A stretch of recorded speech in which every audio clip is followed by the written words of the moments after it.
So look, when it comes to retention, it's always the toughest, especially for this franchisee, because we've got so many class players in our squad, and we knew it's going to be the toughest one.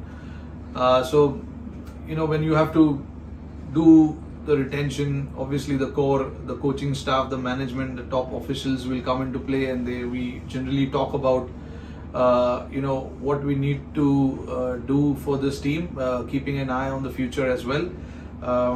In the past, we have retained our core group, so this was around this time around also was the same idea.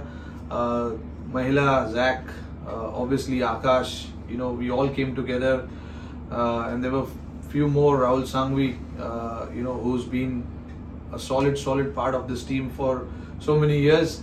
So all of us, we come together, we talk about what we need to do in the future. Yeah, look, when it comes to letting the players go, it's always tough. It's never easy. That kind of call, I never want to be in the position to make that call, but unfortunately, I have to. It's always the toughest part.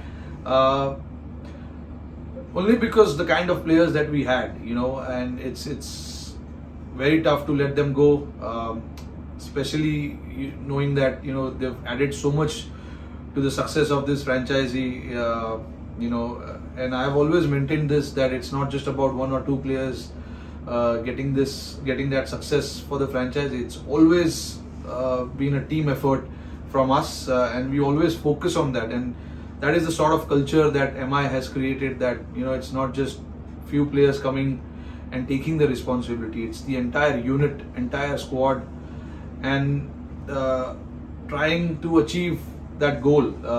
And we always know that the championships are always won together, not by single person. So hopefully this time around as well, we can create the same culture, get everyone together, and look forward to the next few years. Yeah, look, my personal goal always will be to make sure that we create a nice culture amongst the team. Obviously the championship and all that is very important, but there is so much that goes into it before you win championships. So I think I'll be focusing more on that, making sure that we get the right players first, and then once we get the players, try and set the culture right, get the players together, get them that freedom, making sure that when we arrive for the next IPL, everyone's kind of little clear about their role, what they want to do here. Obviously our work will start right after the auction. We'll try getting in touch with the players. I'm pretty sure there'll be a lot of overseas players in the squad. We'll try and get them, give them a phone call or something, and then try and be in touch with them and make sure that we convey the right message to the players, and once they arrive, they feel like home when they arrive here.